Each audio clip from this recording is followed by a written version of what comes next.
Un saludo y bienvenidos nuevamente a mis gotas de sabiduría. Este que te habla es el pastor Herminio Sánchez y vamos hoy a comenzar con el capítulo 22 del libro del Génesis en nuestro relato, y hoy comenzamos con ese momento donde Dios le ordena a Abraham a que sacrifique a su hijo Isaac. Es interesantísimo este versículo y estos versículos y estos capítulos. Hoy vamos a tomar el versículo del 1 al 2, son los que vamos a tomar de este capítulo. Vamos a ver cómo fue esa prueba que Dios le dio a Abraham. La hemos dividido en varios aspectos. La toma de su hijo, el único hijo, Isaac, a quien ama, y entonces lo que le mandó a hacer. Y luego vamos a hablar, en un momento vamos a hablar sobre las razones que Dios tiene para probar a Abraham o a cualquier persona que ha creado. Y una de las razones por las cuales nosotros vamos a estar hablando sobre esto es porque yo sé que usted tiene miles de preguntas con relación a este tema. Yo sé que usted tiene muchas preguntas con relación a todo esto y queremos ayudarle a usted a contestar algunas de esas preguntas. Y algunas preguntas posiblemente no las podamos contestar del todo aquí en la tierra. Tendremos que preguntarle a Dios allá en los cielos. Pero sí, por lo que está escrito, ¿qué es lo que sucede aquí? Y vamos a estar haciendo referencias a varios libros. Así que en algún momento dado vamos a ir a otros libros de la Biblia para buscar las respuestas que necesitamos. Así que vamos a comenzar con esta porción. Vamos a leerla primeramente y luego vamos a comenzar el relato de este libro. Dice ahí, Dios prueba a Abraham. Lo voy a leer desde una versión del arameo al español para que la podamos apreciar. Dice, después de estas cosas sucedió que Dios puso a prueba a Abraham, diciéndole, Abraham, y él respondió, heme aquí. Entonces él le dijo, toma a tu hijo Isaac, a tu único, a quien amas, y ve a la tierra de los amorreos. Allí ofrécelo en holocausto sobre uno de los montes que yo te diré. Así comienza este relato en esta la versión del arameo al español. La versión popular que ustedes tienen, la Reina Valera, dice, aconteció después de estas cosas que probó Dios a Abraham y le dijo, Abraham, y él le respondió, heme aquí, y dijo, toma ahora a tu hijo, tu único, Isaac, a quien amas, y vete a tierra de Moriah, y ofrécelo allí en holocausto sobre uno de los montes que yo te diré. Y si quiere todavía una versión adicional, la versión popular, la versión de lenguaje popular, dice así esta versión. Algunos años después, fíjese que en esta versión le dijo años, no algún tiempo, o aconteció después de estas cosas. Aquí le dijo bien específicamente, algunos años después, Dios quiso ver si Abraham lo obedecía, así que lo llamó y le dijo, Abraham, quiero que me obedezcas como sacrificio, que me ofrezcas, perdón, como sacrificio a Isaac, tu único hijo, a quien tanto amas. Llévalo a la región de Moriah, al cerro que yo te voy a enseñar. Fíjese esas tres versiones. En una de ellas nos da que el tiempo después de estas cosas son algunos años. Y una de las cosas por la cual sabemos que fueron algunos años después es porque en el capítulo anterior, el capítulo 21, usted se da cuenta de que fue el momento en el que Isaac nace, en ese capítulo número 21. Y luego entonces hubo el altercado entre la esclava de Sara y ella. Y entonces, en este capítulo 22 ya se ve que este muchachito llamado Isaac puede, y lo vamos a ver en los versos más adelante, puede caminar, Ya él va, se ve que es un muchachito un poco más grandecito de lo que era en aquel momento dado del capítulo 21. Así que por esa razón podemos asumir que pasaron algunos años desde lo que sucedió en el capítulo 21 hasta lo que sucedió en el capítulo 22. Si hablamos de eso, entonces tenemos que hablar sobre razones. Las primeras razones que nosotros podemos hablar entonces, ¿por qué? Y es una de las preguntas, ¿por qué Dios prueba a Abraham? Este hombre llamado Abraham había sido bastante obediente a Dios anteriormente.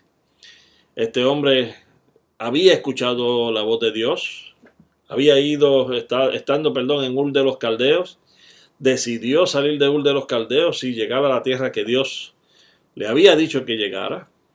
Está ya aquí en esta tierra que Dios le dijo que llegara. Acaba de ver varias cosas, tanto en Egipto como acá en donde él se ubicó. Y dentro de todas esas cosas vemos que Dios está con él. Entonces, una de las preguntas que uno se tiene que hacer es, si Dios ha visto la consistencia de obediencia en este hombre, ¿por qué todavía tiene que volverlo a probar? ¿Por qué todavía tiene que seguir probándolo? Y esa misma pregunta uno se hace con muchísimas cosas que Dios establece desde el Génesis. ¿Por qué Dios tuvo que poner un arbolito en el medio del huerto del Edén para probar al hombre? ¿Por qué Dios tuvo que hacer ángeles para que luego la mitad de ellos o una cierta parte de los ángeles se rebelaran contra Dios? ¿Por qué el hombre se tuvo que rebelar contra Dios? ¿Por qué? ¿Y por qué? ¿Y por qué? Son ciertas preguntas que nosotros nos hacemos a la hora de mirar todo lo que es la historia del Génesis. Y esos por qué no es que sean malos, no es que sea pecado el que usted se pregunte cosas. El problema con el libro del Génesis es que los detalles que se nos dan son tan pocos en esos momentos de antes de la vida de Moisés.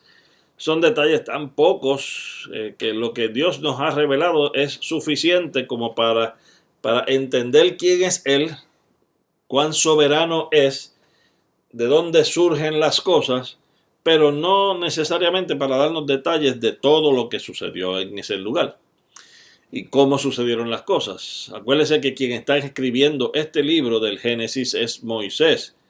Moisés vivió muchísimos años después de que sucedieron todas estas cosas, miles de años posiblemente, después de que sucedieron estas cosas específicamente.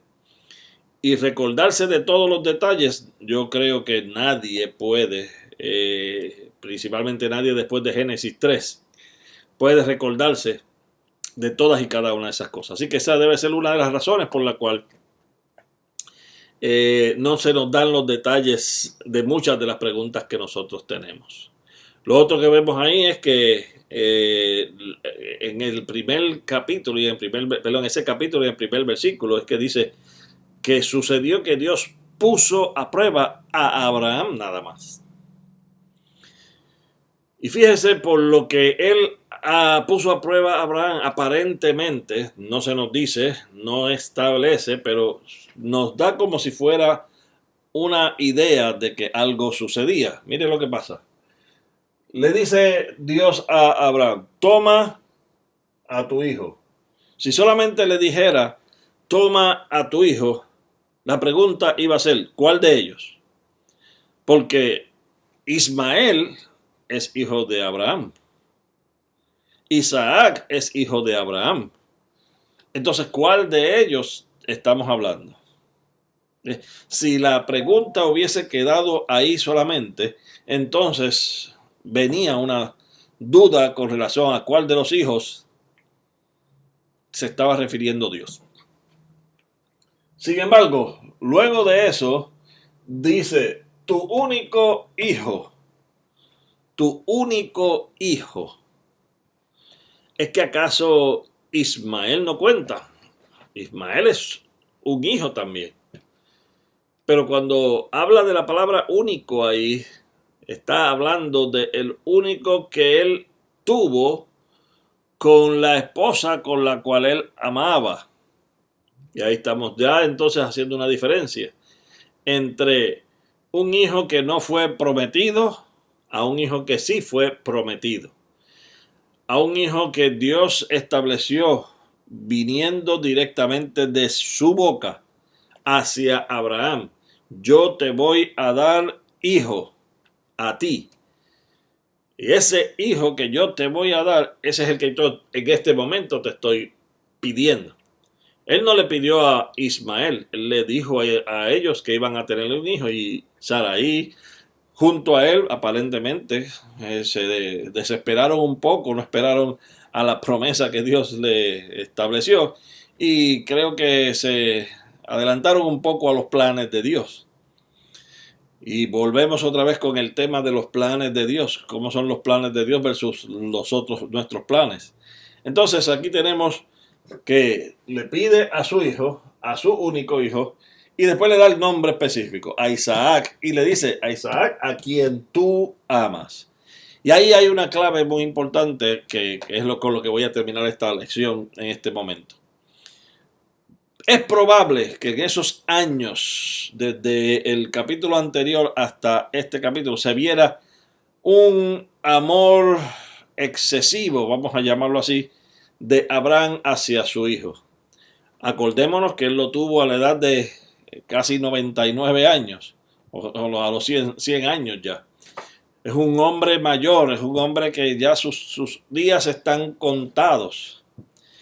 Y me imagino que se desbordó de amor para con ese hijo por cuanto ese niño, posiblemente, él pensaba que no iba a tener mucho tiempo de estar el padre, él mismo, estar con él. Y cuando usted está en una edad así, usted quiere hacer todo lo que sea necesario para que el tiempo se detenga, pero no puede. Y eso estoy yo pensando, esto no es ningún estudio que he hecho, simplemente pensando en lo que es lógico para nosotros. Y cuando nosotros somos padres, quisiéramos tener el tiempo extendido para ver todas y cada una de las etapas de la vida de nuestros hijos. Yo creo que este es uno de los dilemas que se surge ahí. Así que hay una experiencia que se establece cuando dice Isaac a quien tú amas. Porque le está pidiendo entonces él que el amor que él tiene por Isaac aparentemente está viéndose, quién sabe, viéndose opacado ese amor que él tiene para con Dios por el amor que él tiene para con Isaac. Quién sabe, yo no lo sé. No sé si es que Isaac estaba tomando el tiempo que Abraham antes tomaba con Dios. Yo no lo sé, eso podría ser. Así que son preguntas que las personas se hacen. Vamos a ver específicamente en la próxima clase cuál es la razón por la cual este capítulo está aquí. Pero mientras tanto, miren esa pregunta. Toma tu hijo, tu único Isaac a quien amas. No hay forma de cómo uno no saber específicamente a quién se está refiriendo. Dios siempre que da una orden para algo, en la Biblia te da órdenes específicas. No hay forma de que tú te puedas equivocar. Así que aquellas órdenes que no son muy claras, cuestiona si vienen de parte de Dios. Nos vemos en la próxima clase y en la próxima clase vamos a seguir entonces trabajando con este tema del capítulo 22 del libro de Génesis. Hasta luego y nos vemos en la próxima clase.